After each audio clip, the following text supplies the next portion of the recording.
Good morning, everyone, and welcome to the September installment of the Policy and Equity Committee for the Cincinnati Public School Board.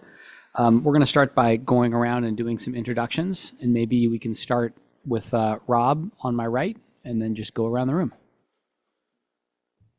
Yes, Rob Wilson, board technician. Also, if you'd like to speak during the speaking to the public, please click the hand icon and we'll invite you in to speak. We'll ask your name and district association for the end of the meeting. Thank you.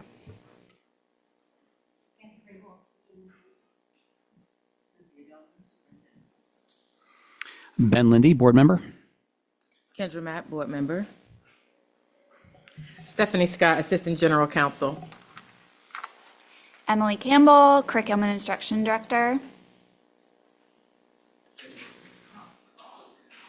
We can share. Do I push it? Oh, thank you. Tanika Stallworth, transportation provider. Well, welcome again, everybody. We normally have Phyllis Davis with us, who is our one of our board administrators. She is not here today, but I know we'll be watching the recording. I was going to start, Phyllis, when you do watch this. One of the things I said we would do at the beginning of the year is invite board members to submit topics at the beginning of the year and then 6 months through the year. I'm realizing that we've missed that 6-month part. We haven't, in some sense, just been doing this rolling. As you can see from today's agenda, we have a number of items from different board members. But Phyllis, I was going to ask if you could send an email to the board just asking one more time here as we start the fall, do any board members have any other topics they'd like this committee to take up before the calendar year is over? I think it's important from my perspective that any board member who has any issue they'd like to see vetted in policy committee has a way to do that. And so would like to send out an all call at least one last time as we start the fall. Welcome, Mrs. Weinberg. Hello. Glad you're here. We stalled for a few minutes here, so we're just getting started. All excellent. So as we look at the agenda this morning, we try to keep these in the same basic structure, which is we have some time to consider things we didn't finish in the last meeting. We have time to consider topics submitted by board members, and we also have a commitment to making through our standing policy review cycle, so that at least once every 3 years, every policy that our board has gets reviewed by the committee. We save time at the end for a hearing of the public also. Just as we look this morning, I wanted to make sure I understood the new business section on here. Are these things that have come from board member requests? Are they part of the standing policy review? They are part of the standard policy review. Great. Okay. So if we're just going to pretend that where it says for new business, instead it says for standing policy. Oh, sorry. Yes. Those are all part of the standard policy. Yes. Great. Okay. So we have a healthy 1, 2, 3, 4, 5, 6 things that we want to get through this morning, just as part of this triannual review cycle. Mrs. Weinberg? Just a quick question. You may have already said this, but you know how like last time when we had our meeting, we had a couple of things brought up by President Moffitt, and it says here for the topics submitted by board members is to invite. Was it to invite her to this particular meeting? Is it to invite her to call? I was a little confused. Yeah, I think I share the confusion. I reached out to her this morning just to make sure that I knew what the issues were that she wanted us to talk about. Haven't heard back yet, but I also heard from Kendra that she may join in person today. Yeah, so from my understanding, she did communicate that she was going to be present, so. Okay, I would just make sure too. I just wanted to make sure that we didn't have to then put it off to another meeting as well. No, Thank you. I think that's great, and I'm perfectly happy to, if we get her later on in the meeting, we can certainly come back to those things because I want to make sure everything gets the airtime that it needs. Any other comments or questions about the agenda this morning? So I did want to add, I did send an email to Phyllis. However, Wanted to add that we have an opportunity to discuss purchase of goods and services policy, because we do have a member from the community that would also like to speak on that topic. What was it purchasing? The purchase of goods and services. And so the conversation can begin here. I do know that this is also an area for Chief Burkhart to be able to speak, very candidly too. So if we need to continue the conversation, I'm up for that as well. Okay, great. So then let's do purchasing, at least a first discussion of purchase of goods and services, and we'll do that under that topic submitted by board members section. I did just get a text from Kareem that she is planning on attending, but a little delayed. So I think we'll visit those as soon as we get her. Okay, great. Thank you. What I had said to Mrs. Weinberg before you came in was that Phyllis is going to send an email to the board asking again if there are any other requests for the rest of the year. Okay, so we'll get right into item 2, continued discussions, new assignments. I think that first one, 0160, meetings, hearing of the public, was from me, and the council's office was going to see what they could find about different ways that different school districts might give time to different stakeholder groups. Yes, thank you. And I think you asked if we had an intern to help work on this, and I'm pleased to You have say limited resources. I want to be thoughtful about our how much time you intern, have. David Yeager knocked it out of the park. He provided a memo to us in which he reviewed more than 60 policies from around the state. He reviewed case law and Ohio Revised Code. And I think we can say that while our board policy with respect to the time, place, duration kind of limits that are put on hearing of the public, it's very typical for, with respect to other districts around the state. Some districts provide longer in terms of time for public speaking. There's no district that he was able to find that had unlimited public speaking for any particular group. So the collective bargaining agreement provision, or sort of tradition that we have of allowing the union to speak and to have an unlimited kind of period of time, is I think unique also, or just not reflected within either collective bargaining agreements or in board policies. Glad to answer any questions. I'm also glad to share this excellent memo that he wrote with you. Thank you, Dan. Board members. Yes. Mrs. So, Weinberg. was the intern able to find any information for specifically like elected officials, mayor, et cetera? Yeah, nothing that specifically calls out any category, parents, elected officials, as having a different amount of time than members of the public. Now, whether they, by tradition or unwritten rule, allow that, very possible, but not, he specifically looked at board docs policies from districts around the state. Thank you. Other board member questions or comments? Yeah, so Dan, so I did have an opportunity to go through the policy as it's written currently. So based off the research, are you saying that there is flexibility to be able to incorporate such language to allow other entities or constituents to be able to speak maybe for an additional period of time at the board meetings? Right, so the general rule is that districts can put limitations or open up opportunities for people to speak. They cannot be content discriminating or subject matter discriminating. So that's I think the limitation that the First Amendment has on boards' rules for hearings of the public. Okay, thank you. Thanks, Dan. I appreciate it. I would love to see the memo. Yeah, I'm So if glad you to share could it. share that with the board, that would be excellent. And I don't know that I have other questions at this point. I think I'd welcome the chance to read the memo and think a little bit more. And unless any other board members have questions or follow-up or from the administration, we can keep going to 7510. I also would like to see the memo, and two, the only thing that I would maybe want to lean into is if this is something that is of interest to us as a board, to make sure that we maybe have engagement around it to get an idea and a sense of not only what our thoughts are about it, but also what the community's standpoint is around it. If we are taking the consideration to maybe incorporate different language to open up the chance for other people to, as we talked about, parents, to be able to have more time to speak to represent maybe their, like a parent organization or a particular school, however we decide to do it. I would like to get the feedback from all of our stakeholders to see how we navigate forward, if this is something that we decide to lean into. Thank you. Yep.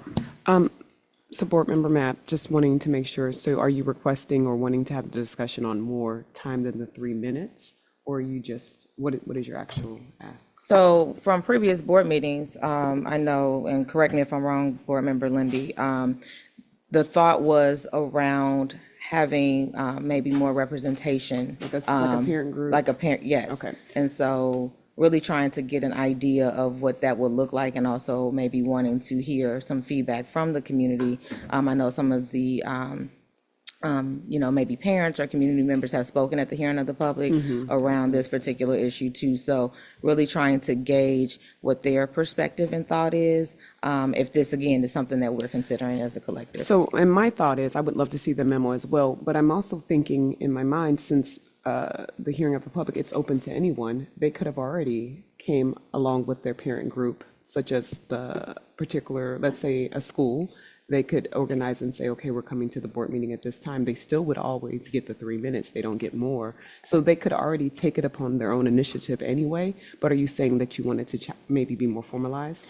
Absolutely. Okay. Okay. Because again, it may be, you may find that particular schools are bringing awareness to certain things, but as a collective, there may be broader themes that they're seeing, and that we could, it could help inform our decision-making process. I look forward to the discussion of the group, and thank you for bringing that to our attention. I think for me too, there's a question of when is unlimited time warranted? Because I think you're right, Mrs. Weinberg, that any parent could come to any board meeting and speak. But one of the issues that I was originally interested in was, we have traditionally offered unlimited time to the head of CFT. I'm not particularly interested in cutting off anybody's time. But I do think it's an interesting question is there anybody else who would also like unlimited time? And I think that gets hard because there is a clearly elected representative for the teachers. There's not a clearly elected representative for all parents. There are also several other bargaining units where it's not just CFD. I mean, there is CAS, we have the trades, we have AFSCME, like there's, I'm going to leave somebody out here in a minute, but like, it's just a question of if one group has unlimited time. And again, I don't know, like I frankly think from my perspective, there are bigger fish to fry than this issue. But it is interesting and important. And I think, happy. I think what I'm taking away as a next step, Kendra, is and Phyllis, I'm just going to when you do the committee report, if you could also, we actually have our board president with us, but it was going to say send on a request for a board matters topic on an agenda where we could talk about this with the full board in an upcoming meeting. Is that good on 0160? So we're going to go to 7510. And I'm not entirely sure if I remember who had this on here and what the continued discussion was. What was it again? At the last meeting, the only direction was to update the policy to change out, I think it was committee of the whole, or public partnership committee for policy committee for alcohol waivers, which we've done, and that was approved by the board in the last meeting. So we don't, nothing further from the administration. We'll cross it off. Yep. Awesome. Thank you very much. We have 7250 commemoration of school facilities. Lots of discussion about this one at the last meeting. I think the only requested change was indicated here to add students to where we get written recommendations from. So welcome any further feedback from the board. Board member comments? I don't think there's anything additional that needs to be added. I do know that the current restructure of our schools with our middle schools and junior high. I do know that they are looking to be able to move forward with being able to actually have their schools named. So looking forward to moving this to the full board so we can proceed with doing that work. That's great. And so Dan, we have this proposed change around student perspective. That has not been approved yet. That has not. That's, Okay. we can move forward with that, or whatever the committee's pleasure is. I support, yeah, go ahead. I was going to say, I support as well, and going back to with the naming of the schools, are we just in limbo right now? Because I didn't remember. I thought we had names presented to us that we were going to then discuss and then be able to move on, or I thought they were presented. I'm not sure. From my recollection, I don't, I think maybe some of the names were presented by the superintendent, but I think that's what brought us to having the discussion Right, in policy, excuse me, around what are the actual expectations and being able to name a school. And so I think that's how it got here. And so once we've reviewed the policy, I believe the next steps was. So to they're be waiting able on to- us. yes, Okay, move perfect. And I think I think this is consistent with everything you just said, Kendra, but I just, for my own clarity, it's not the job of the policy committee to vet recommendations, and it's not the job of the policy committee to make a recommendation on what the name should be. Like, that is, according to the policy, the responsibility of the full board. The only thing we're doing in this committee is we're looking at what are the policy requirements that the full board needs to follow in coming up with a name for a school. And we're really not making any changes. The only thing that we are adding is that part of the input for what the recommendations could be include student voice. That's it. Right, and I think we also, as I'm looking and I see on the screen, just making sure that the 1, 2, and the 3 are being followed. That is our role as the policy. So making sure that LSDMC is able to provide input along with the students that we added. So that's great. So, Yes. and I think Dr. Moffett wanted to add something. Yeah. I just wanted to offer, we were at the administration, well, first of all, I apologize for being late, so thank you for allowing me to come.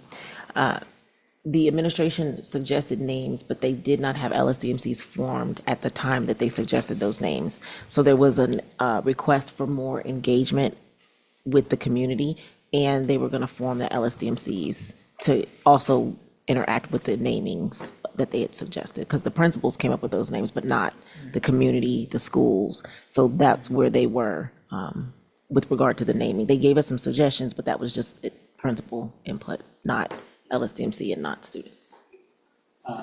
That's helpful. Thank you. Glad to hear. And I think this is more of just a process point. I think this has come up a couple of times this year, but as I understand it, and I want to check this with council and check this with my colleagues, the role that our committee plays is not enforcing the policies be followed.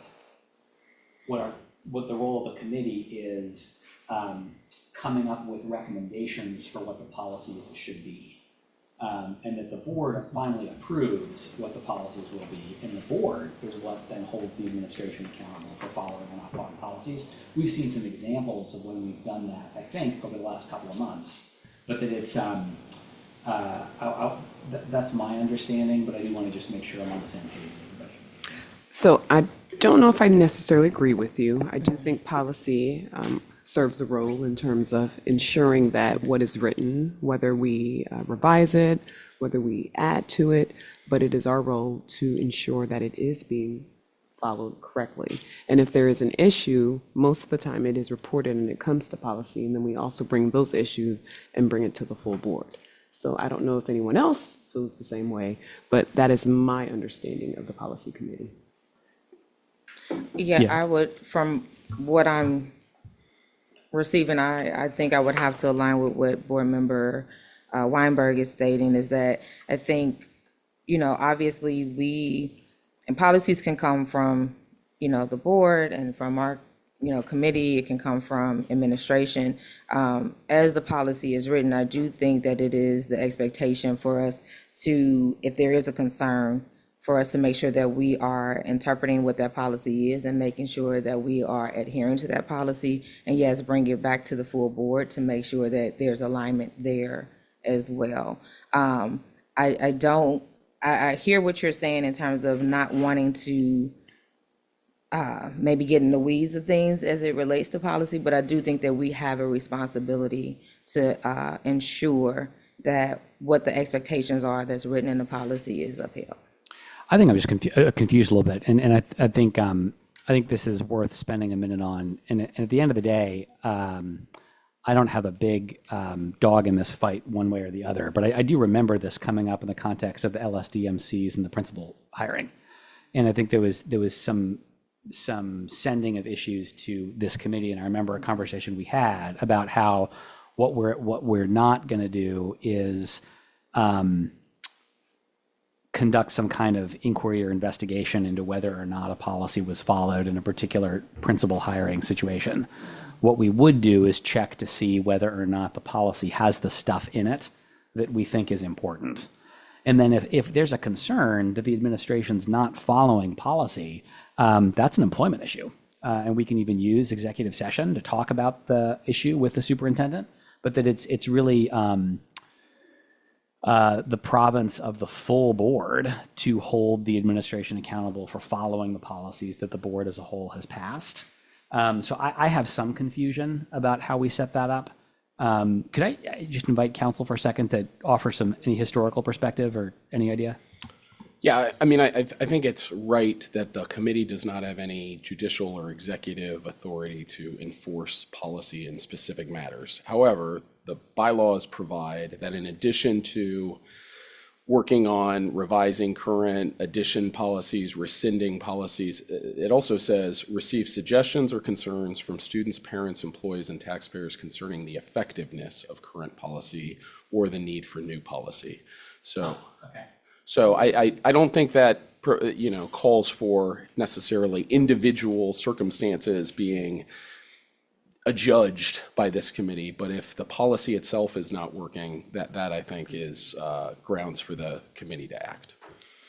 So I think, sorry. Yeah. So I think that's what we're saying. What we're saying is not necessarily where we're saying, okay, this wasn't followed, but if we're seeing that there's concern, then it is, I think, our responsibility, right, to make sure that we're evaluating and assessing what's written in the policy. And maybe we've done it several times. Maybe there needs to be revision of the policy. Maybe we need to, formalize a different policy so that we can ensure that things are being done in a judicial and fair manner. I think that makes great sense. Yeah. Did you have something? I do. I just wanted to offer two veins of thought. The work of the board should be done in the committees. And to me, when I referred this to policy, it was to ensure that it was actually, that the policy was written correctly and that, hey, based off of what we've all seen, that it had been followed. I pause on taking time to discuss some clarification of policy in the full board meeting. We're trying to get the board meetings down and to a reasonable hour. I'm not going to even say the hour that I want because it never happens.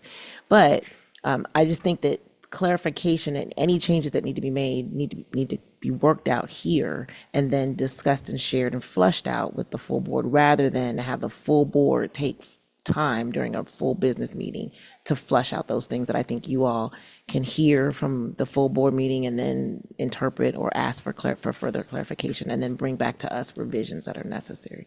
So I just would want to offer that my reasoning in putting this back was because I had read the bylaws that said that it needed to be flushed out here in committee. I've offered to the public that expressed concerns of our policies not being followed to come to policy, but I think that this is where that needed to be for clarification and any revisions and then suggestions back to the full board for timely process. Thank you. Any other comments, questions? So what I'm taking away, and please tell me if I'm not saying this correctly, is that our shared understanding and what's in the bylaws charges this committee with evaluating the effectiveness of policies and making recommendations for changes if the committee feels that the policy could be more effective. Good example, adding students. What is not in scope for this committee is adjudicating a particular fact set for whether or not the administration followed a policy in a particular circumstance. And I think that those distinctions seem to hold together pretty well for me. I appreciate it. Welcome any other comments, particularly if I'm wrong. Otherwise, we can keep moving. Okay, we'll keep moving. So we're 1 second. just kidding.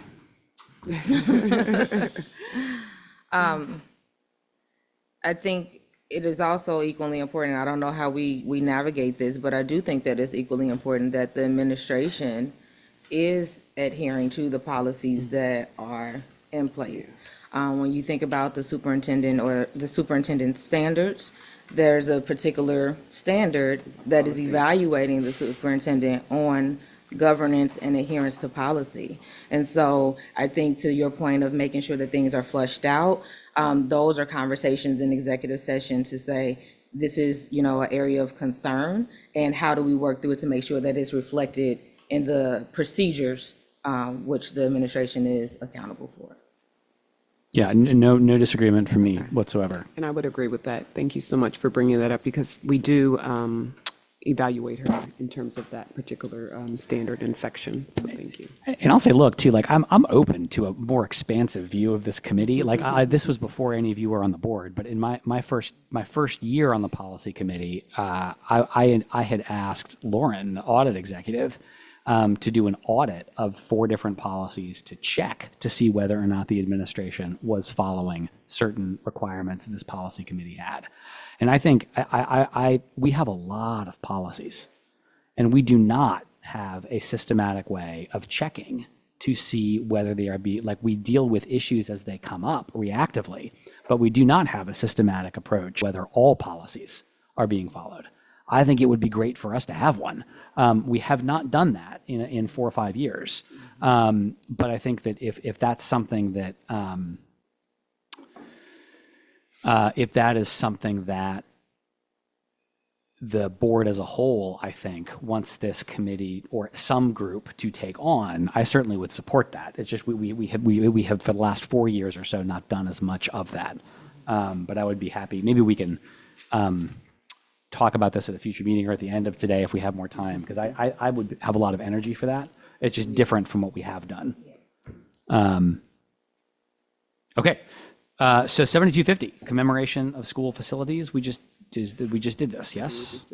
I do have one question. This is something, I guess, for Dan about, so we have these 3 criteria, right, around the recommendations for a school. How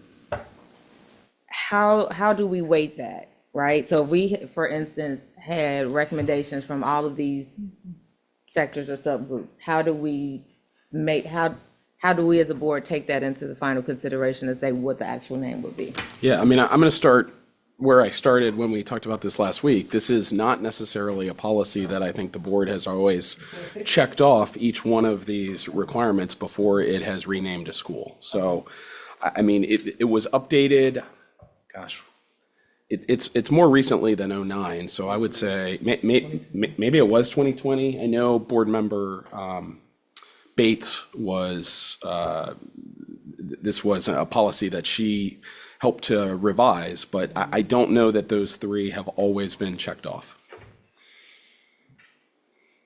Do my colleagues have any thoughts around this? Because I can see this creating Issues or problems, yes. yeah. Yeah. I have a lot of thoughts, but I'll go last. Like, do you want to go, Ms. Weinberg? I don't, well, I'll just say that, yeah, it can cause some issues. And you bring up a good point of how is it weighted? How is it decided? Because obviously when it is brought to us, the board, as a full board with the names, let's say we're given 5 names, then it's up to us to then decide between those 5 names. But then should we ask, well, what happened with name 1? How was that determined? Or do we even ask those questions? But we do want to ensure that everything is being followed. So you bring up a good point, Board Member Mapp.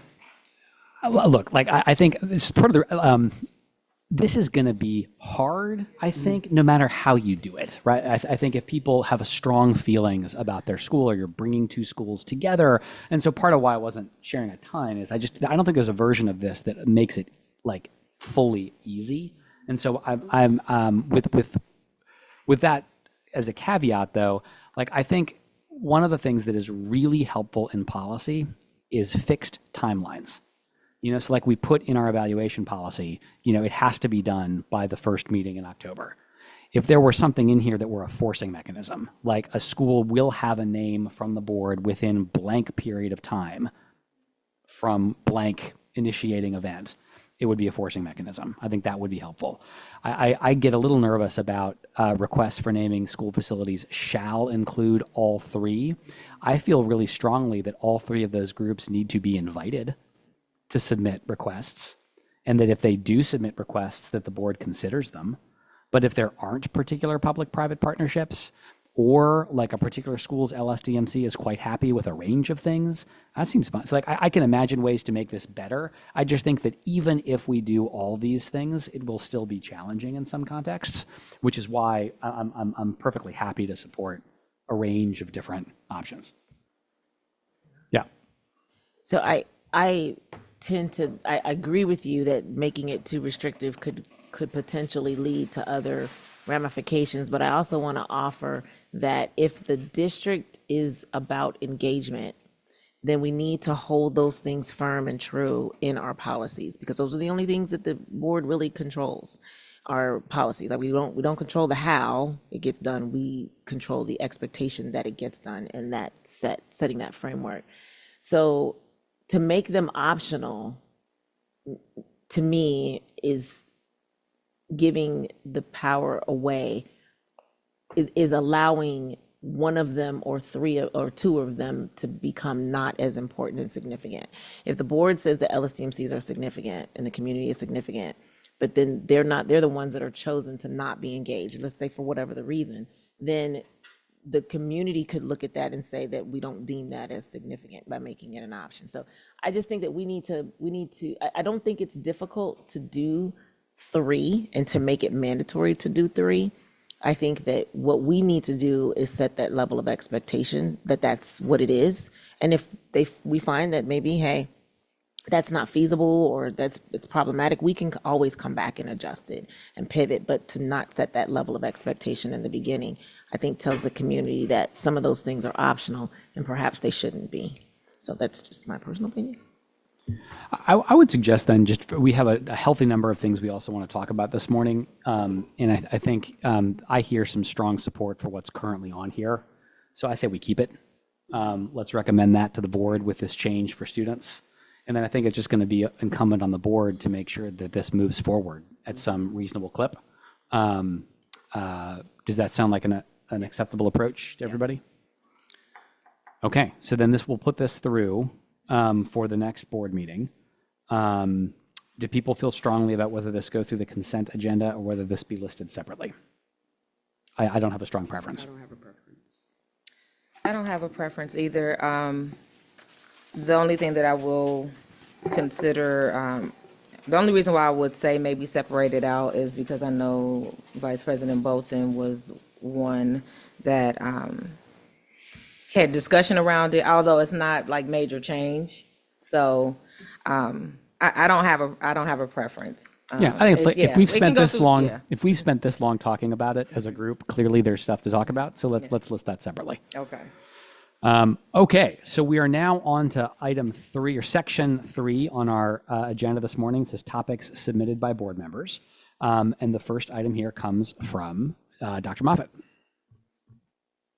All right, you caught me right when I put something in my dang old mouth. So this was actually from April, and we had this discussion around House Bill 8 and transgender students, and General Counsel Hoyne offered, we kind of had the discussion from the community wanting us to shore up a policy around transgender students and where we were. So I can't really remember if we made some changes, Dan, what we did. I'm going back to the email, but this particular one, I don't remember what we decided on. So House Bill 8, which when it was passed early in 2025 required the district to put in place a Parents' Bill of Rights policy no later than July 1. It's included in the materials and listed in Code 2263. It is almost verbatim what we are required by that Parents' Bill of Rights statute to put into place. We had 3 or 4 conversations about it in this committee where there are many parts of the Parents' Bill of Rights that are already applicable and true within CPS, no change to policy. There is some change with respect to the requirement to inform a parent of any material change, including a request by a student to identify as a gender that does not align with the student's biological sex. That's the provision that got the most attention. We did training with our school social workers, psychologists, counselors, principals, assistant principals on that provision and what it means. Welcome your questions here, but there's no further action required by the board at this time. I think there was just some emails back and forth. I put Board Member Lindy on them because parents had asked about how would this impact our district. And I think you all had to do some adjusting for your meetings. So we never formally discussed it, but this was what that was from, just that email conversation and having to do that by the deadline and what no one's emailed about it since then, so. No, that's great. I think I really appreciate the work of the council's office over the last several months to kind of figure all of this out. And there's a mix of things in the state legislation. But just so that I'm on the same page, any other comments or works or questions or follow-up on this that would be helpful? We're good? Okay. Moving right along. Next one, policy 5421 grading was from me. I have for some time been wondering, worry is too strong, but wondering how often, to what extent is it the case that a parent of a student at CPS gets a report card that comes home? Report card shows students as getting A's and B's, which could reasonably lead a parent to infer, my kid's doing great, when in fact, the student is actually struggling in reading and math and is actually reading and doing math significantly below grade level. Now, that might be true. It might not be true. And so one of the things I wanted to do was understand more about, is this true? If it's true, where is it true? And this was what was behind a data request that I sent to the superintendent, back in like April, maybe, of the spring. And I really appreciate the superintendent and also Jeremy and also Amanda. We moved my request after the spring standardized testing because the team that would do the data request was very busy. Amanda put some great things together. The board's been copied on all this. Got the request back from Jeremy a month or two ago, but was really quite helpful. And so I have some data that I'd like to share with the committee this morning. It's posted on Board Docs, so it's public for anybody who wants to see it. And I think, let me share it around, but you're welcome to bring it up, Rob, on the Board Docs. I think it's posted. But this would be 1, 2, 3, 4, 5 going this way. And then the rest going this way.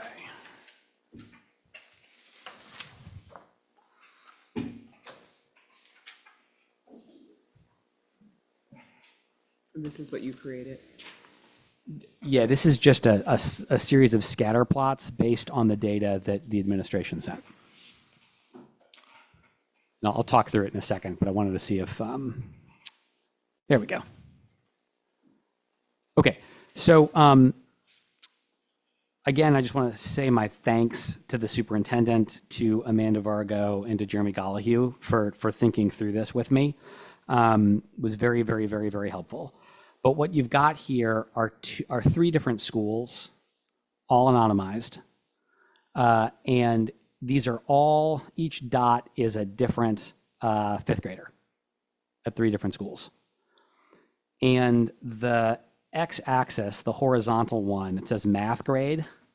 And this is all explained in the notes, but think of it like a GPA, Like if you got an A in math, you got a 4.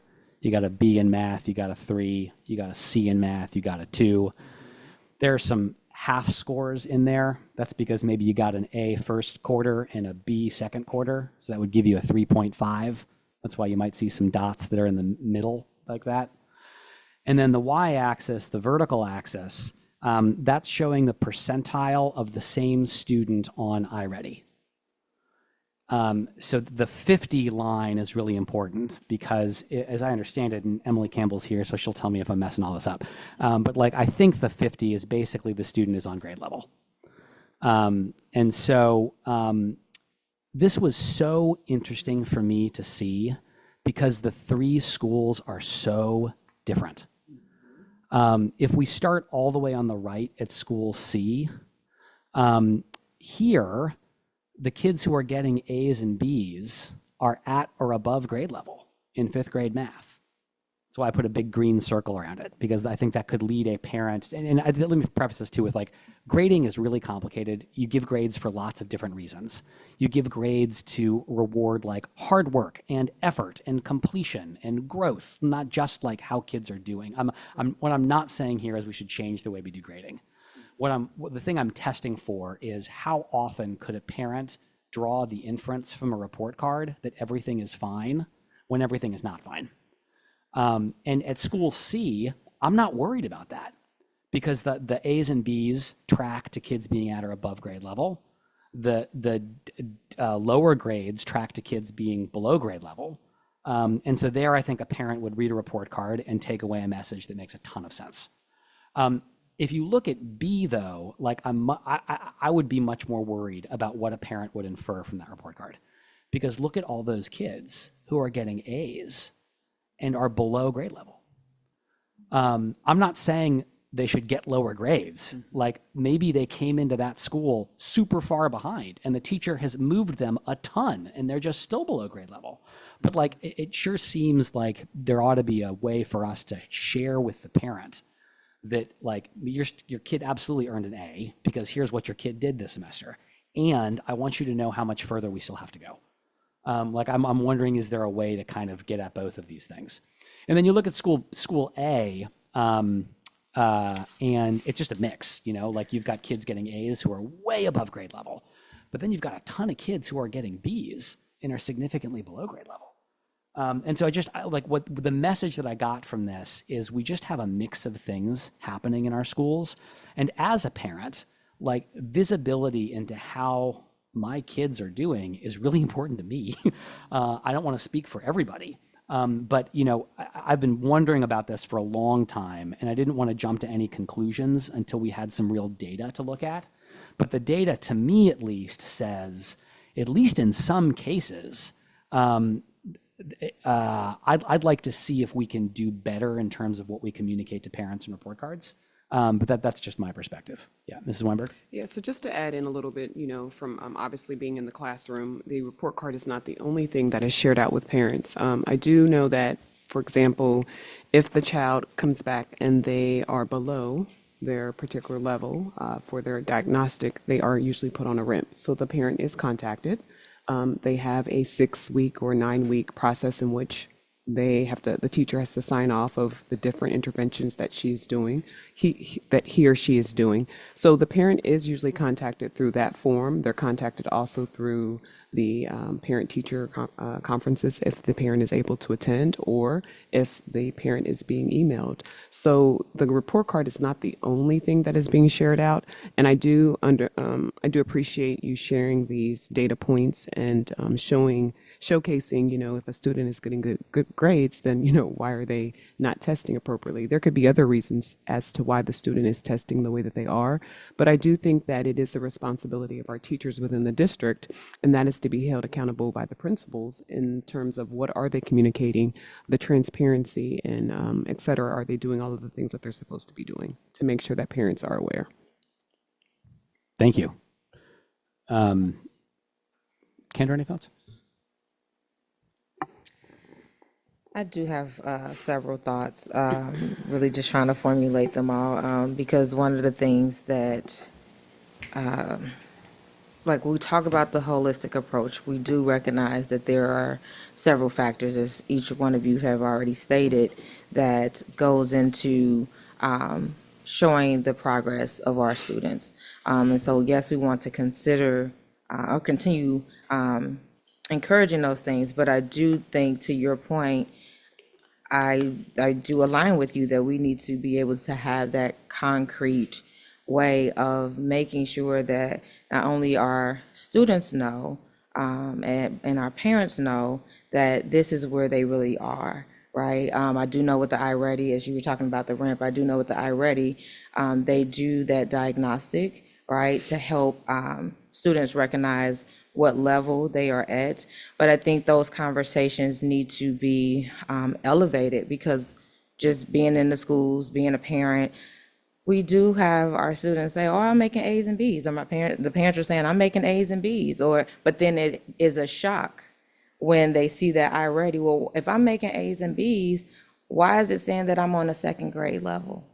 And so those are hard, and if they're in fifth grade, those are hard conversations that we do need to have. And I do think it's really important that we really drill into talking about our grading system, and how that also aligns with where we are when we're seeing our achievement. We talked heavily at our meeting on Monday about the state report card and what does that mean in terms of being on grade level or above grade level. So I think in some ways it can be, to your point, misleading, not only to the students, to the parents, but also as a board on how we're monitoring our progress. So I don't know what the fix is or what the solution is. So I'm glad Ms. Campbell is here, so maybe she can help support us in that conversation. But and also to Board Member Weinberg's point, yes, the REMP is in place. I don't necessarily know that there's always strong interventions to support our students to actually get where they need to be, or where there's collaborative, relationship amongst the teacher and the parents and the students to make sure that those goals or those objectives are being met, maybe in some instances, but and I would be transparent to let you know that having said in some conversations, there's misalignment, right? You can have a parent say, okay, well, what am I supposed to do? What strategies can I do to make sure that I'm supporting my child? And it's like, well, read more. Well, what is that? Okay, well, we're reading at home, right? So I do think that there needs to be maybe a stronger framework or maybe more clarity in the policy to honor all of those things, but definitely where we're talking about that alignment with where the student actually is in terms of proficiency or being above proficiency or where they are on grade level. And I would just add that I'm not saying that it's not there at all. I'm saying that these things are in place, and of course, there needs to be stronger attention to it. I just don't want viewers or listeners or parents or even staff members out there thinking that we don't have any process that is followed, because we do, but we do have individuals responsible. Teachers need to be responsible. If you're doing the intervention, you're supposed to do the intervention. You're supposed to communicate with the parent. And yes, as the parent's role, the parent should be involved as well. I don't know the answer. How do we get the parents on board? But maybe it's a process of even just simply trying to break it down to explain to them the different stages and the different steps of what they're doing and what's in place for their child, and to explain, like you said, with the report card. So there's a lot of different things at play. I think also one thing that just came to mind, and I don't know, again, this is for Miss Campbell. As we're talking about academic performance, the expectation would be all of our teachers providing on grade level work, right? I speak heavily about recognizing where the student is, and that's okay. But how do we, for our students that are maybe struggling, how do we provide not only remediation, but we provide the acceleration so that it's not the misalignment with what the actual grade is on the report card is versus where they are on their standardized tests. And so I think that would be an area that I would want us to lean into about, are we providing our students on grade level work? I think that helps with those instructional rounds, as we talk about different interventions and strategies that are in place. So that's just one thing that I want to call out.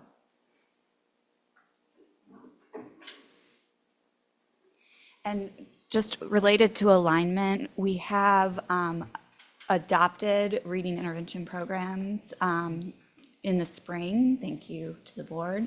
And so now all of our schools have the same interventions aligned to the science of reading, kindergarten through 12th grade. And so we have just finished up a PD series where we refreshed, like, you can't intervene your way out of a tier 1.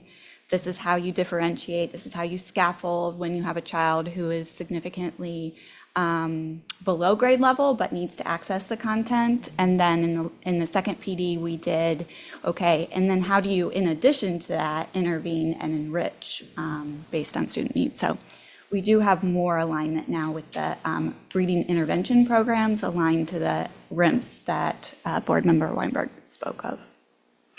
I do have a quick question. You have one? I do have a quick question. Based off of the data points, as you look over the years, let's say we have teacher A. Teacher A, you have seen her data for the past 3-4 years. Her kids continuously are failing. What happens in that case? Is the teacher then provided help to assist on, well, why are your students constantly showing that they're getting A's and B's, but they're failing all of the diagnostics? What is in place for that? Because someone asked me that question and I didn't have an answer for them. And I said, you know what? That actually makes a good point, because if this teacher is then deemed a great, good teacher, but yet not giving that data points to show, what happens in that case? Because then that means we're just having a teacher here who's not being productive. That's a great question. Have you all ever looked at the data of the staff, and not to point them out, et cetera? Without like calling out names of Yeah. teachers, we've looked for patterns and trends in the past. And I know principals have had conversations with teachers. There's various trends on either end of the spectrum. I'm not sure of what the systematic process is, and we need to look into. Yeah, I would be curious about that, because I'm wondering if that would help our scores of 3rd grade, 4th, 5th, et cetera. So, Let's do Dr. Moffitt, and then Kendra, if you want to share it also, you have expertise here. We can. So I you in was next. actually, thank you for giving me that. I was actually going to ask the same question, but because this data on School B, when you said School B is kind of makes you pause, it made me pause too. When there's a student with a math grade of a 1, but is over 50%, that data just looks a little interesting to me. But since you already have School A, School B, School C with regard to the cohort, I'm very interested to see a particular cohort of students over trend data, because if you have a kindergartner and you have a 1st grade, 2nd grade, 3rd grade, let's say just K through 5, you should be able to see that 5th grade, who that 5th grade student's teacher was back in 3rd grade. If they're performing low, then they should have trended low over years and over time. And so we have the data. We have the data. We can look and see. I just don't think that there's ever been a request for that.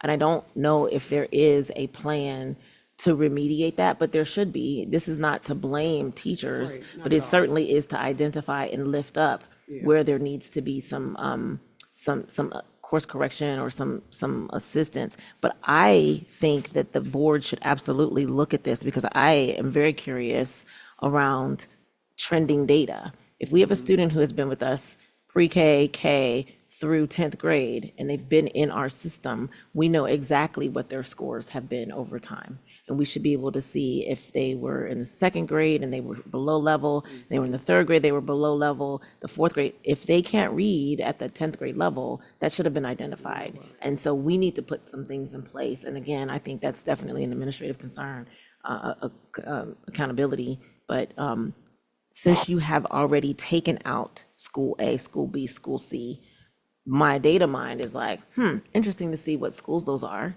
Interesting to see, are they magnet schools? What are they? I'm also interested to see the grade levels and the consistency over trend data for those schools. So since it's already there, I think maybe we can figure that out too. Okay. but- He created that, so. Oh, well, you have the information about it. They didn't make it anonymous? You did? And they anonymize the student level data. I don't know who the kids are. Okay. It's all FERPA compliant. All this is like publicly, it's a public document. You know? Sure, so sure, like, sure. I'm happy to share. And actually, I hope the board was included on the response that we got. You may have it already, I hope. Yeah, we did. But if I not, think I so, will but look it at just it. generated more questions Yeah. to that point. I think I called Karen Kendra before, and I apologize. But Karen, quite all right. did you want I'm to say something? flattered, actually. I appreciate your comments about this, that the idea is not to blame teachers, but just sort of, it's a yes, very complicated problem. And I'm aware, just coming at it from a slightly different angle, and I know this is about grading and not about promotion and retention, but I recently became aware of a situation where a teacher recommended that a student be not promoted because the student was chronically absent. And I don't mean missing 18 days, but missing like 80 days. Yeah. And the student was promoted to the third grade, even though the student was testing at the kindergarten and first grade level. See, that's it. And so, I mean, that is also, and I can only assume that that is because the parent insisted that the student be promoted. And so it is a problem, I think, and I think it's a good problem to look at. But recognizing that there's a difference between tracking a student who's been in CPS over time, who's been present, is very different from students who come in, come out, were chronically absent where they were very below grade level when they came, continue to be chronically absent. And I think we're probably talking about, a lot of students. So it's a complicated problem. I don't think there are easy solutions. Yes. But when you share about the student who's chronically absent or just in and out, that would be good to know as well, because they're still then counted towards our information and our data. And if we know, oh, wow, we have these 10 students who, for the past 3 years, have been in and out of our school every 50 days, that's good to know, because then we know, oh, this is maybe one of those reasons why. Absolutely. I mean, I think really zeroing in on the absence data is crucial. Yeah, absolutely. And that's not something, teachers have a lot of control over. Well, I will. I just want to clarify, if I could, what I mean by not tracking teachers. If a teacher said in the third grade, hey, they missed 80 days, that should be documented somewhere, because that trend is probably going to continue in the fourth grade. But the fourth grade teacher now knows, and they're not internalizing that this is a problem with my teaching. This is a problem systemically that this student missed 80 days. And then maybe we could remediate that on our end and on an administrative level to say, hey, the social worker needs to be, so I wasn't saying it's not to blame teachers, but it's kind of to track the kid for sure in their patterns so that we could put things in place to help the next teacher and the next teacher and the next teacher. I for heard sure. you to say sure. this is Okay. not to blame Okay, teachers. gotcha. And I think that's a wonderful thing to call out because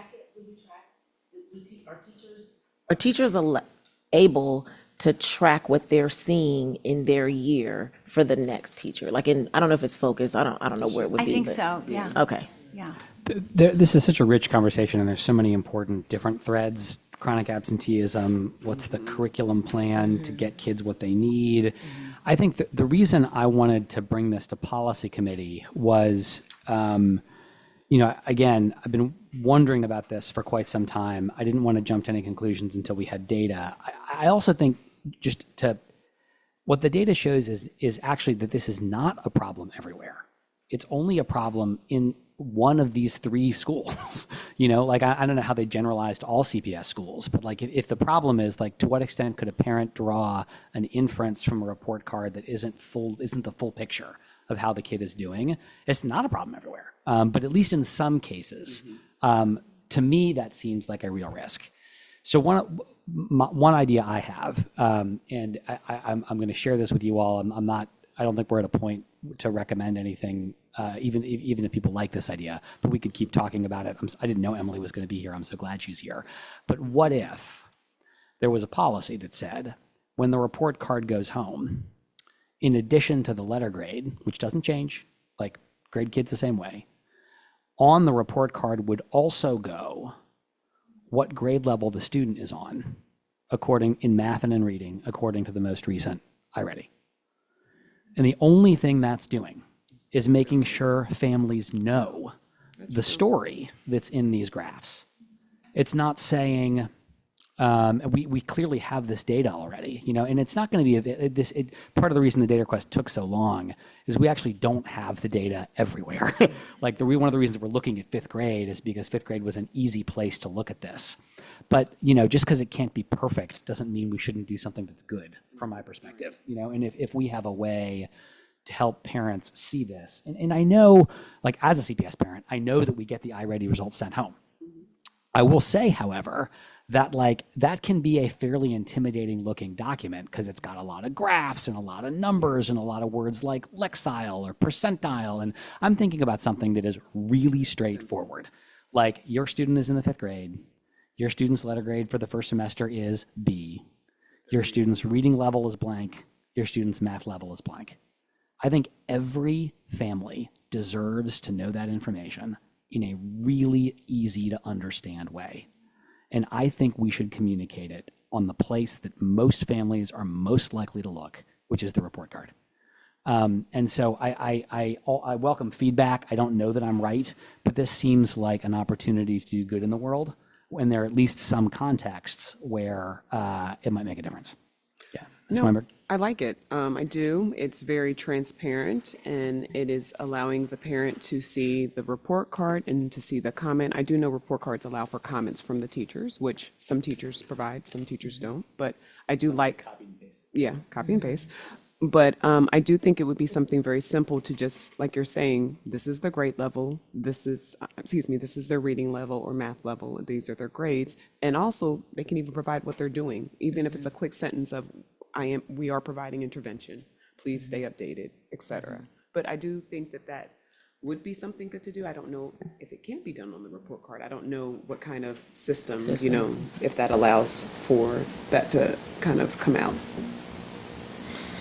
The only thing is, yes, I think having something that's a little bit more, again, concrete and aligns across the spectrum would be helpful. And I think it supports what we have already in our policies, stating that we have a reliable system, right, to reflect our students' grades and accomplishments. So I think if there is further interest in this, what I was going to recommend as a next step is, and again, I'm so glad Emily's here. I have no idea how easy or hard it would be to do this, but I think I'm very interested in learning more about how easy or hard is it to do this, and I'm not sure whether that's a question for your team, if it's a question for Jeremy's team, if it's a question for both of you, but maybe at a future policy committee meeting to have some kind of, just dialogue with you all around if we were to have a policy that said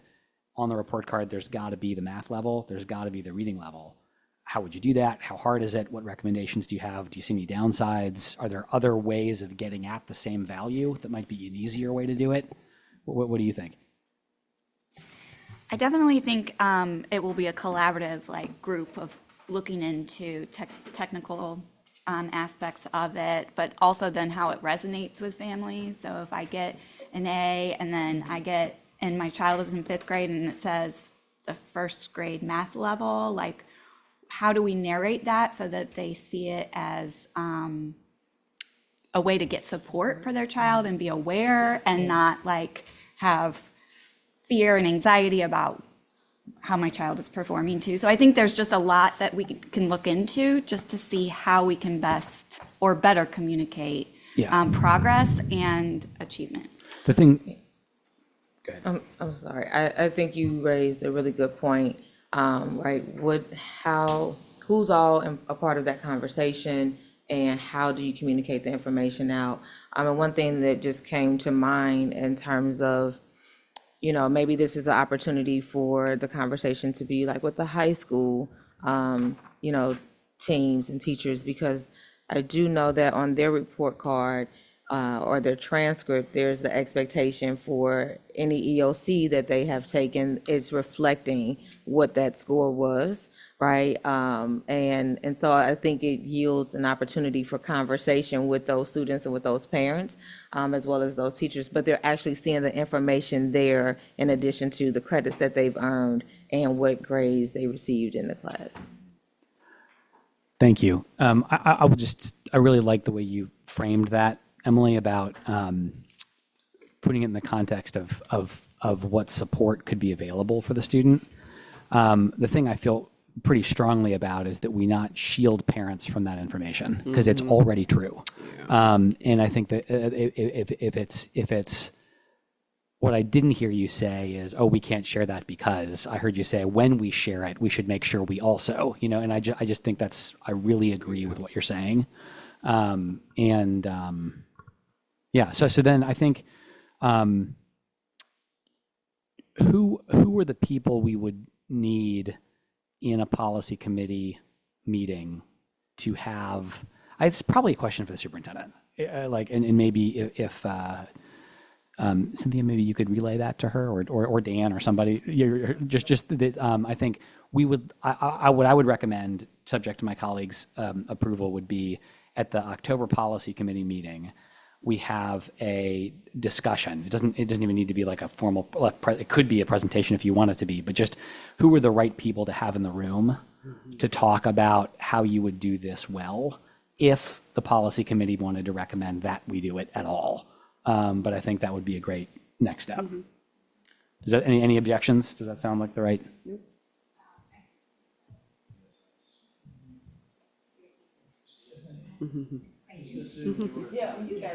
You're already here.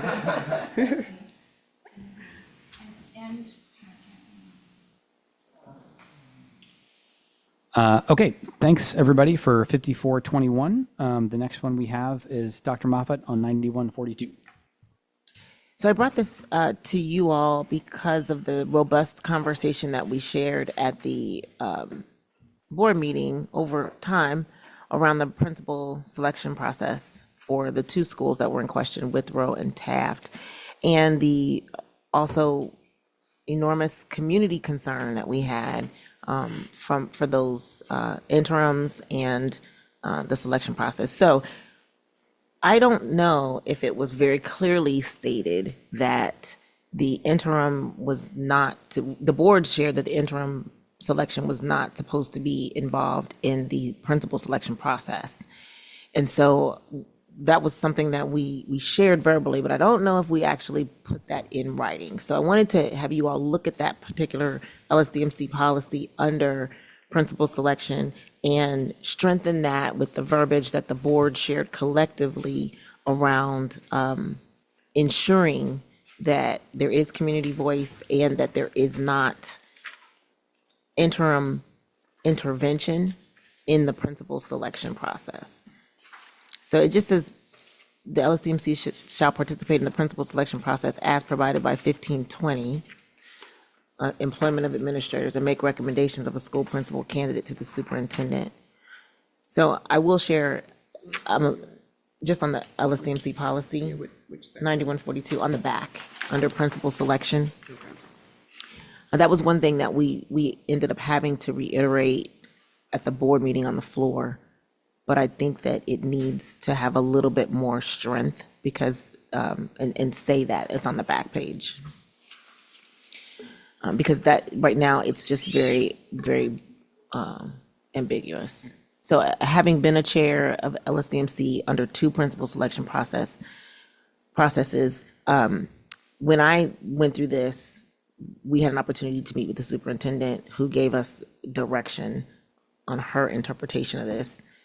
But it was very clear that we didn't have to have that level of specificity, but I think clearly we do now.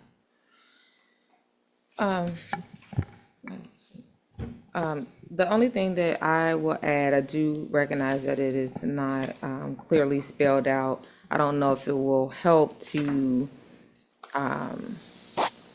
add maybe adhering to the principal selection framework or procedures that we recently just worked on, where it spells those things out in the framework. Because one of the things that I recognized while working to provide feedback for the framework to the superintendent and administration was that the recommendations that were made, they're all in policy. They're in the LSDMC policy. They're also in the principal selection policy or employment process, but there is not anything that's bringing all of that information together to see it in one space. And so that's what creates the challenge of maybe fully being knowledgeable about what is expected, what's not expected.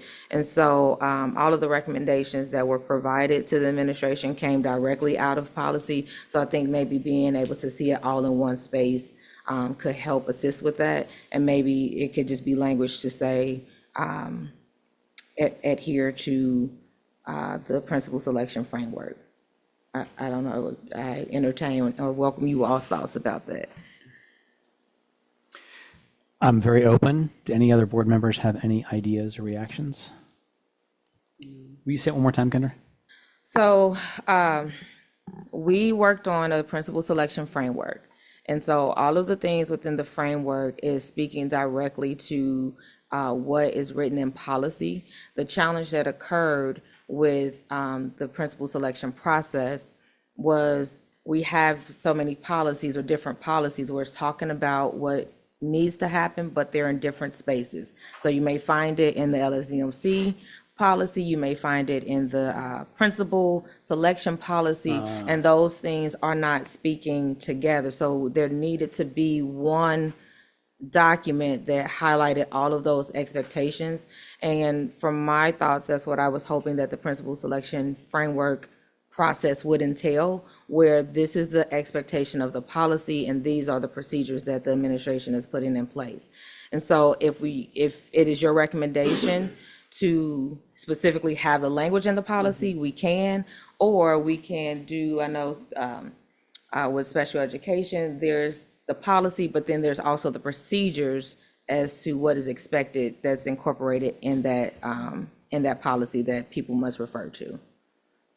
Does that make sense? It makes sense. And I think that if we're including that principal selection framework, I think that that should be stated within, the particular principal selection section here. Right, so that's what I'm stating and recommending. I think I have two questions. One is, Dan and Stephanie, like, is that clear, reasonable, actionable, or not? And my other question was going to be to Dr. Moffat. Does that address the issue that you were raising? We can go in either order. So I do have to look at the framework again because I didn't spend as much time intimately with it. But I will say this came because the community made the accusation that the board policy was not being followed. And so the community is pulling our policy and telling us where they're needing further clarification. I think to attach it to additional references is helpful, but when I look at 1520, which is all that speaks around the principal selection, policy 1520 doesn't outline specifically around the principal selection, but it does talk about how the superintendent can hire a staff member. Again, that doesn't answer what I'm specifically speaking of with regard to, in this particular instance, the interim principal was not to be involved in the principal selection process, which actually did happen on the second time as well. But there's nothing in the policy that states that. We said that as a board collectively, that we did not want, when we were going to do the procedure again, we wanted to ensure, and I believe it was voted on by all of us, that their interim was not to be involved because of impartiality. So I'm asking specifically for that to be included, but for the community's edification, when they came to us, and it wasn't just one or two, it was several community members from both particular principal selection processes. When they came, they shared that there is ambiguity around the particular principal selections, and they wanted more teeth for that. We don't have that, so that's why I referred it to the committee. Can you say more about what it means for the interim to be involved? I'm just not totally sure I understand. So I'll speak from experience. The policy states very clearly that your chair of your LSDMC should not be the principal. It should be a community member or a parent. And oftentimes, in practice versus theory, because of low numbers, oftentimes what happens is that the principal directs the LSDMC, just because of ease. It's not necessarily a negative thing.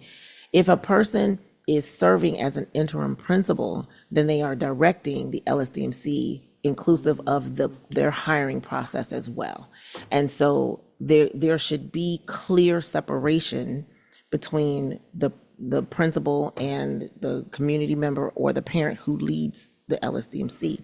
In the principal selection process that was brought to our attention, those particular interims were candidates for their particular schools. So there was a possibility of a conflict of interest if they were to do what the normal process is, which was help lead their LSDMC. So we specifically asked that as the process was done again, don't have those interims be involved and included. They needed to be excluded because they were candidates.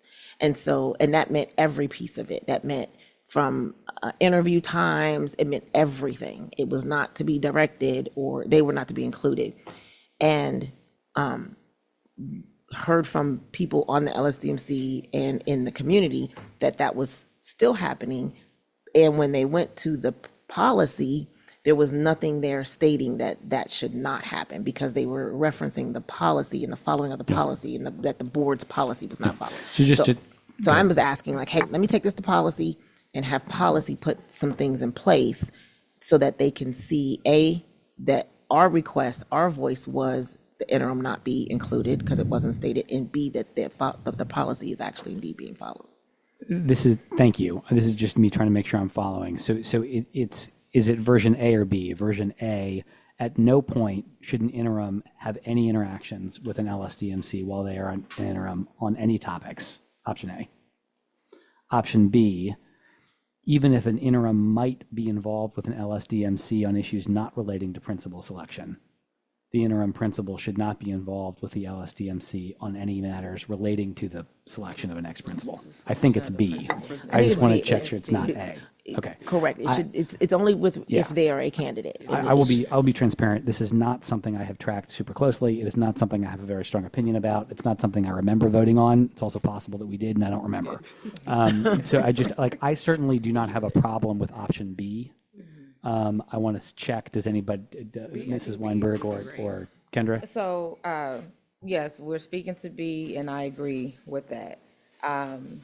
Just to reference what was written in the framework, it says, in accordance with policy 3111.1, internal candidates are encouraged to apply.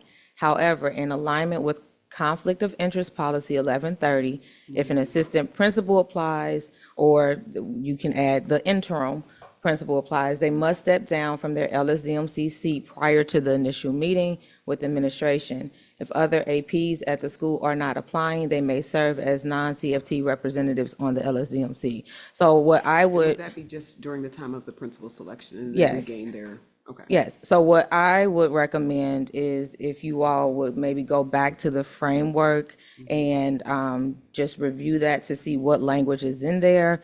Because again, like I said, it's several policies that are speaking at one time, but you have the conflict of interest policy here, you have the principal selection policy here, you have the LSDMC, so it doesn't capture the full picture or connect it completely. So going back to that framework to, identify if there's anything that needs to be strengthened, and then if there's language that we can use to just attach that framework into the policy. Yeah, I was going to say, can't we just attach the framework? I think it sounds, That's what I've the been verbiage is saying. great. Yeah, so- That's what she said. Just attach it. So, but what I am finding is that we don't need to attach it yet until all the board members have gone in and looked at the framework. We did look at the Well, you- framework. And I thought we did discuss Okay. it. And we went over it. Okay. Right? Am I right, Kendra, that what the framework is doing, I think this is what you said, is it's not adding new content. It's just pulling into one place content that lives in different parts of our policies. Is that right? Absolutely. Okay, so I mean, one hopefully, I think this is what people were just suggesting, but what if we added a sentence or two to this principal selection line that would address the need to provide the committee with a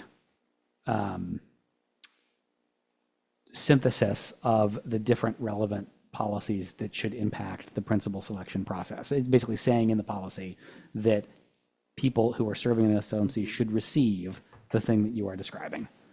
And then in addition to that, we include a note, could be same sentence, could be in a second sentence, that is clear about an interim not playing a role with the LSDMC in the part of their work that has to do with selecting the next principal. Seems like if we add those two sentences, it would address the things that people are talking about. I think Yes, so. yeah. Yeah. Any objections? Nope. Dan, Stephanie, is that okay? Yay. All right, moving on. The policy, those policies that are impacting the principal selection process. Yeah, there are, so Board President Moffett mentioned 1520, which relates to the employment of all administrators. It tracks almost verbatim Ohio Revised Code 3319.02. It's not unique to CPS. 9142 is the LSDMC policy that is in front of you here, and that describes the composition, role, and responsibility of the LSDMC. That is unique to CPS, as is 3111.1, which is our principal selection process, which is, I think, where most of the principal selection implementation framework came from, 3111.1. In addition, policy 1130 relates to avoidance of conflicts of interest, and again, is applicable. That's also not unique to CPS. That's generally applicable to all employees, public employees in the state. So I got the two bullets that Chair Lindy asked us to add. We certainly can do that. And where would you put them? In the LSDMC principal selection policy, or because they need to be referenced someplace? I understood that in 9142, on the last page on principal selection, you're asking us to add that during a principal selection process, an LSDMC should receive copies of these policies as well as the principal selection framework. And point two, that an interim principal should have no role in selection of a principal.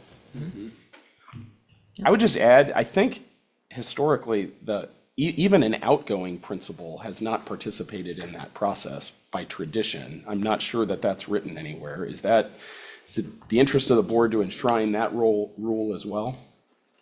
In other words, if a principal is retiring, I believe it's our practice that principal, even a retiring principal or outgoing principal, has not had a role in the principal selection process. Board have a preference on that? I have a preference to let future boards and administrators make those decisions. So for now, say interim principals. I think as we were That's fine. choosing a new treasurer, right? There were moments when Jen was really helpful in that process. And there were moments where she wasn't involved, and I just think that to give future people room to move, let's stay out of their way. Got it. And quite honestly, that hasn't come up as a concern from the community, but this came up as a concern for the community that I think we need to address. Thank you. Yeah. Okay, so I think we're now still within section 3, and we added here at the top of our meeting at least a first pass at this purchase of goods and services. Kendra, if you wanted to bring that up. Yeah, so I had the opportunity to speak with a community member who was present today, Ms. Tanika Stallworth, about concerns related to our policy for purchasing of goods and services. And so we recognize that in this policy, there are several different tiers that would make someone pretty much like a candidate to be able to be a vendor within our district. And so one of the areas that was noted in the conversation that she shared with me, or the time that we were able to have discussion around this, and it started at the joint neighborhood committee meeting with city council. And it was around just the lack of equity for our minority-owned and women-owned vendors, specifically pertaining to transportation, because there are significant major corporations that obviously will outbid those smaller businesses. And so whether it was related to insurance or the year of their transportation or the maintenance that they're able to provide. And so wanting to just, have discussion around this, and I know that Ms. Stallworth will be able to speak more candidly to this concern. But it was something that was of interest, given the fact that we do have this policy, and we want to make sure that we are able to have local vendors as well as minority-owned and women vendors within our district to support our students. Thank you. So is it your thought that we could hear from the community member? Absolutely. Great. Thank you for coming. Thank you for having me. So really quick, I wrote a bunch of notes, but something that came across me this morning, I currently already service privately St. Boniface and Northside Prep. The name of my company is Nice Transportation, and I have been around since 2019, but of course, since COVID happened, hopefully we don't have it happen again. Due to the government shutdown, and at the time, I was not eligible for the PPP loans, so I had to pivot, and the pivot was into school transportation. I currently hold a Class B CDLs that I was trained back in 2010 from First Student. I have gone since to drive for public transit with Metro and also Tank of Northern Kentucky. Something that came across me this morning in a conversation that I had with board member Ms. Mack. I was in a coffee shop this morning after I dropped off at St. Boniface.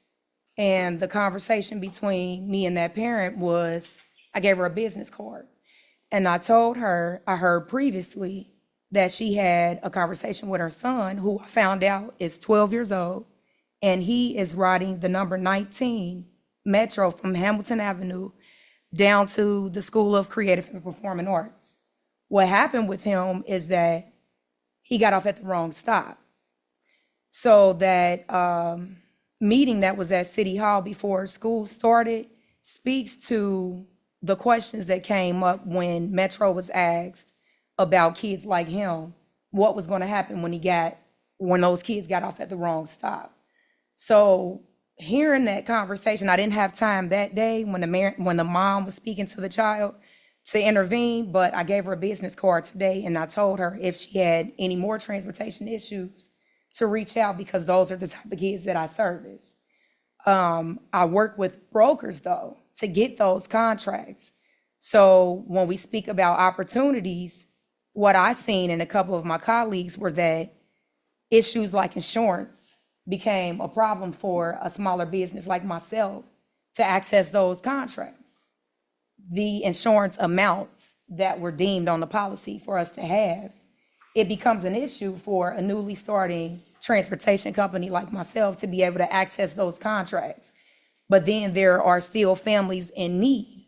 So from that time to now, hearing those same conversations happening, that these kids are not getting to school. I know when I was a Metro bus driver, they had what is called the extra routes. I serviced some of those routes. They don't have them anymore.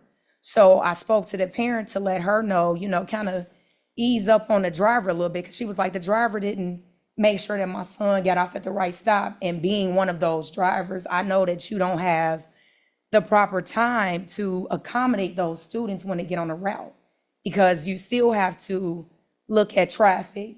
You have to make sure you're navigating the fare box correctly. So you probably could have had it in the best interest to make sure that that student got off at the right stop, but you have to multitask, and you're driving public transit. So you might be dealing with 40, 50, 60 people at a time. You know what I mean? So I feel like then with your school buses, that's where those seating charts are important, because then you have more time. That is a part of your job, to make sure that you know where those kids are sitting. They get off at the designated stops. You know what I mean? So you don't have that on Metro for those type of kids. So what could have became a traumatic experience, it was a learning experience for that child, which I feel like it was too early for him to have to experience that to get to school. But he thought he, wanted to ride the Metro. He was excited about the idea at 12. But he's like, it was scary. He was there with his mom. And he was like, that was scary. It's grown men on there cussing, grown men on there using drugs. The route is too long. You know what I mean? And all of this is taking place before he even gets to school. So I felt like of everything else I needed to say, that was something that I wanted to touch on. And also, I know Stefan Pryor, he was fighting for that Faraday stop. And I know he spoke to Ms. President Moffitt about that. But now I found out since those kids are actually on that bus, they are now experiencing bullying issues already. And so that's another issue as a bus driver, a previous bus driver that I can speak to, that monitoring on those buses is important. And the protocol in which the bus driver gets a monitor is it's like, for us, we're like, we just put in a request. We go into the bus company and say, I need a monitor for this route. You know what I mean? I have to focus on driving the bus safely to get the kids to school, but it's not that easy. So when I heard that, the thought came to mind, like, I wonder if that bus driver has already, which is for Peterman, said something about that route, for that Roll Hill route to school. Because there is no way that now I have a bus route, where I didn't, and from my understanding, that was the kid's first day of school, and I think we're like, 2 months in? Now we have bullying issues. So for me, as a transportation provider of a smaller company, I'm like, what is being done on the board level to see that parents in need is getting access to companies like myself, so that doesn't keep happening? Thank you very much. Kendra, is there any? So in speaking with Ms. Stallworth, I let her know, obviously there's several things that has been brought to our attention around transportation, but wanting to make sure that we are operating within our scope as a board, as she talked about, how do we make sure that we're providing support and services to all of our students, and looking at our policy to ensure that there is access to not only those major companies, but also those smaller businesses such as Ms. Stallworth and others to provide those necessary services. So obviously we recognize that every student doesn't have the same need, but maybe there are individuals that need that smaller size transportation method to support our district. And so again, wanting to just highlight some of the concerns that she spoke about in terms of being a smaller vendor and how to maybe access being part of the district and making sure that it's an equitable process. And so again, this was just to bring the conversation to the policy committee, to maybe ask questions of our general counsel's office or even Chief Burkhart over operations, because I know that in a previous meeting, Chief Burkhart went through that very rigorous and tiered process of how we select our vendors and what that RFP process entails, which seemed to be very, very much a process that was very fair. But again, we don't necessarily always know the inner workings of things. And so because this was an issue that she presented to me, I just wanted to make sure that I presented it and shared it with you all. And if there's any area that maybe we need to look into to maybe strengthen, to have room to do that. Thank you.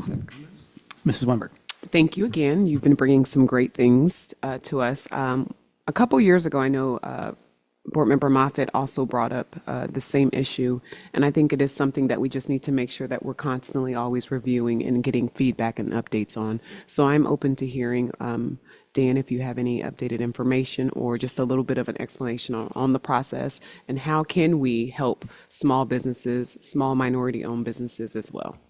And Dan, would certainly welcome your thoughts. It makes me wonder also if we should invite Chris into a future session. I think earlier in this very meeting, we were talking about what is and is not in scope of this particular committee. And I think what I took away as in scope is looking at the effectiveness of policies. So we could say, it's been a minute since you shared the policy that we approved around our approach to purchasing services. could we get an update on what's working well, what's not working well about it? And that could create a forum also to ask about some of these follow-up things with the person who's responsible for that body of work in the administration. But also, Dan, if you have anything. I would welcome the participation. You sure you don't of my wanna- teammates you don't wanna- on both in purchasing and transportation. I Yeah. mean, I don't have any particular insights on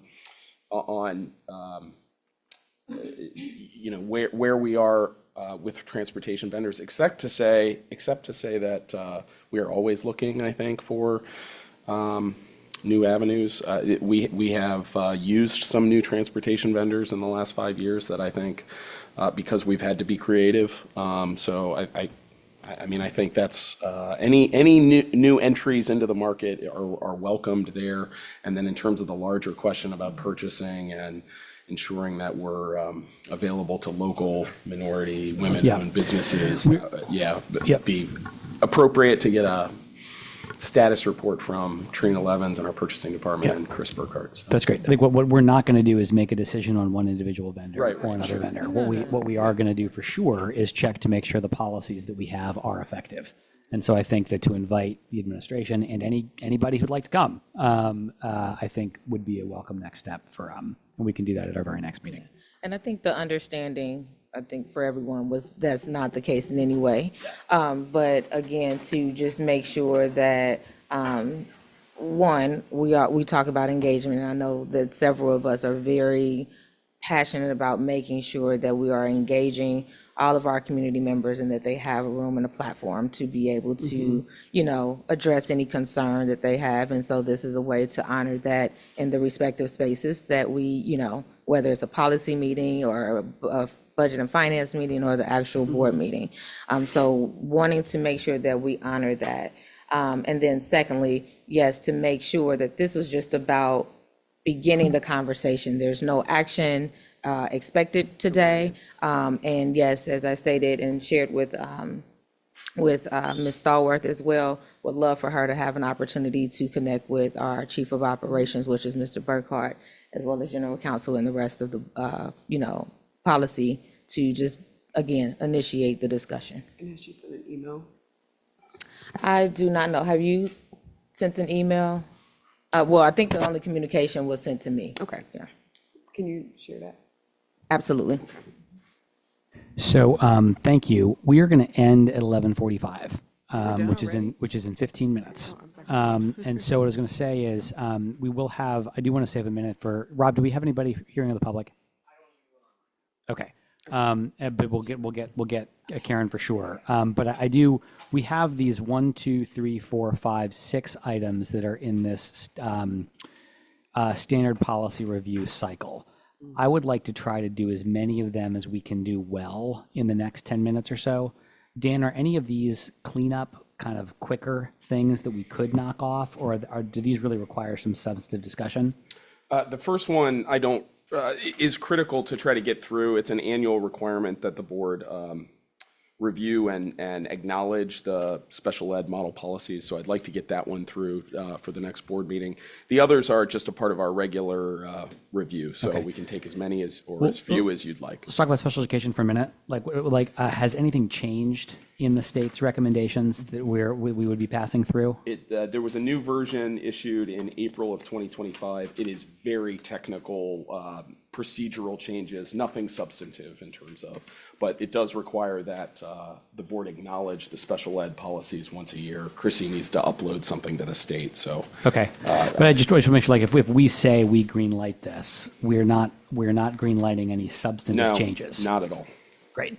Is there maybe one example of the kind, like a flavor, just so that I can, in good faith, tell my colleagues that we're recommending something that is procedural only? Yes, they are so technical though that I will send you a note so that when you're presenting it to That's the great. board. That's great. yes. Like I want to be. I don't want to belabor anything. I just want to make sure I'm doing things with that all of us are doing with There's integrity. There's nothing that's going to change the way we serve our students with disabilities. It has to do with the due process procedural requirements for it, the hearing requirements if there's a dispute between families. And again, it's very technical. We're still going to offer hearings. Well, of course, yeah. Okay, we're great. required to. Go ahead, Kenner. Okay, I know This was presented to us a while back, right? What am I missing? I It's thought we, once a year. So last year was 2024. okay. I The was only like, thing that's been updated is the 2025. Okay. And it's something we have to upload by November 30. So just want to make sure that.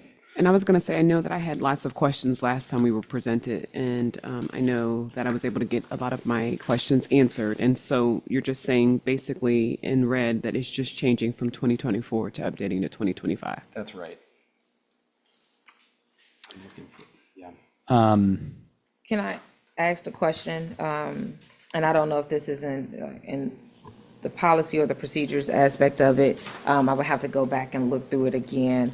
But as far as how our students with disabilities, how they are being, I guess, supported in their classrooms based off of their needs or the type of units that they are expected to be in. So whether it's a student that is diagnosed with autism, can some of our students, I guess, depending on where they are on the spectrum, is it the expectation for them to be in a special education classroom or in the general education classroom? Or is there a balance? The longstanding requirement of the IDEA is that a student must be educated in the least restrictive environment available. So if that means that the student can be educated in a general education setting, they must be educated in a general education setting.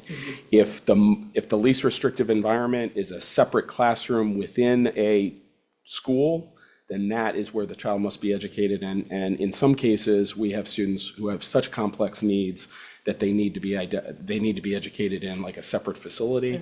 But that would then be their least restrictive environment. That hasn't changed for 40 years. Okay.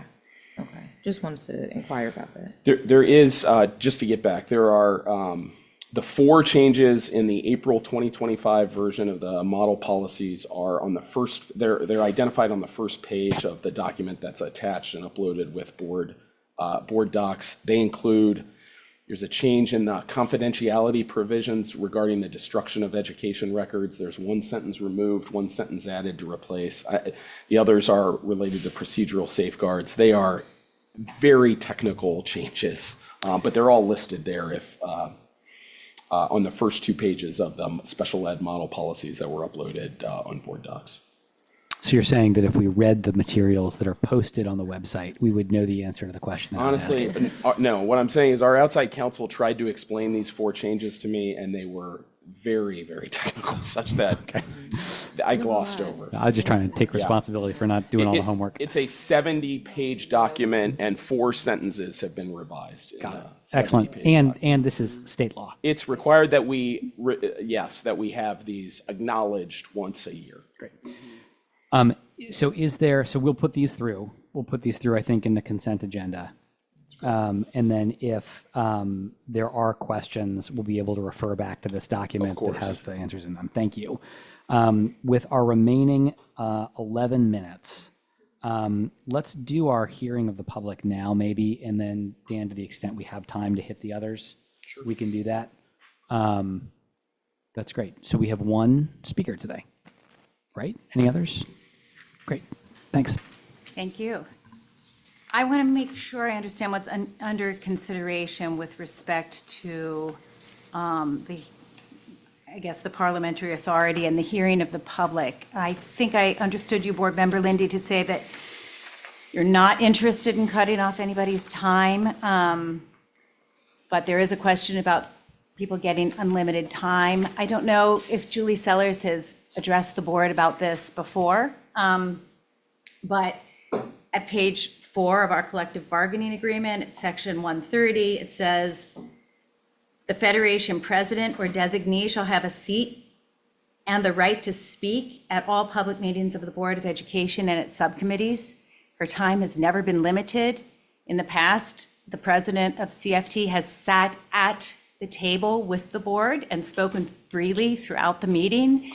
And so if there is any consideration of limiting, let me just say, I don't know what the other collective bargaining agreements of the other unions provide, but this has been negotiated by CFT for decades.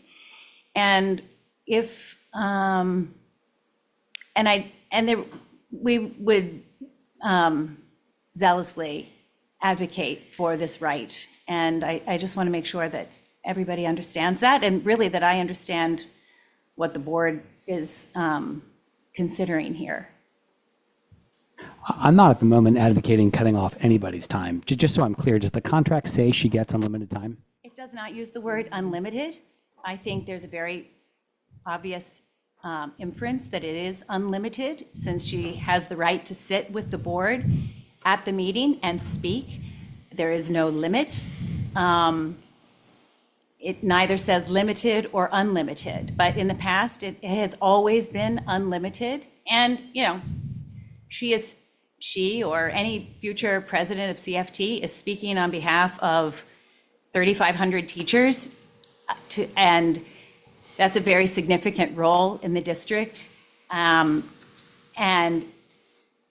I think has never spoken for a long time, for that matter. But, you know, it doesn't say unlimited, but I think the inference is that she does have unlimited rights, which she uses, I think, judiciously, and has never spoken for a great length of time. And so, yeah, we would absolutely object to any limitation on the president of CFT's time to speak to the board. Thank you. I'm not advocating myself to cut off anybody's time. Any other board members feel differently?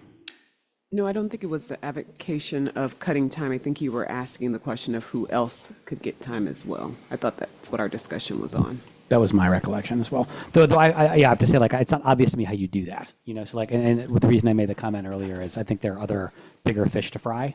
But that's my perspective. Did you have anything? I just have a question, and this comment, you're not the only voice that has emailed the board around CFT president speaking. So we've never, I think you asked it publicly, but I don't think that question has just been singularly siloed to Board Member Lindy asking that. There have been tons of other speakers that have come up and said, well, why does CFT get to speak so long? So, and I think length of time is relative to whomever is judging that. But I'm very interested to see what the actual wording is what the contract language is, because I've spoken to a couple of other past board members because I'm very curious, and it's been interpreted differently than what's been presented. So can you direct me to the page that it says it on the bargaining unit? Yeah, you know, I have a copy of our new redlined agreement, and our new agreement is at the printers. So in the redlined agreement, it's on page 4. It's probably on page 4 of the old agreement. It's at section 130, point 2B. Okay, thank you. And I think Dan has a copy. Well, And this is probably addressed in your memo, I don't know, but I just wanted to make sure that the board is aware of this language, and it's very important to CFT. And so I appreciate the clarification very much. Thank you. And we all have copies of the bargaining unit. All the board members do. So I'm going to go look at it and just double check. Thank you. Thank you. Okay. Dan, is there any of these items? I would feel better as chair if we did at least one. Can we knock out something here that would be helpful for the good of the order? Sure. 5113.02 is the first. It relates to the No Child Left Behind law, which was in 2001. Since 2012, the state has had a flexibility waiver from those provisions. It's our recommendation that this policy can be rescinded at this point. It basically only says that we will follow the law and the reauthorization of the Every Child Succeeds Act, which we do. So I think it's an unnecessary policy and recommend rescinding it. Maybe we're not getting through these every 3 years. Yeah. If it's been since 2012 that we haven't Right. had. Yeah, I had no objections here. Like, we're not going to stop having an accountability system. Absolutely We're just going to follow the current one as opposed to the one that lapsed a decade ago. Yes. Yeah. Great. Any concerns? Anything else we can do? I can do one more, do it. at least for your consideration. The next policy is 5114. It's currently titled Foreign Students, but relates really to foreign exchange student programs.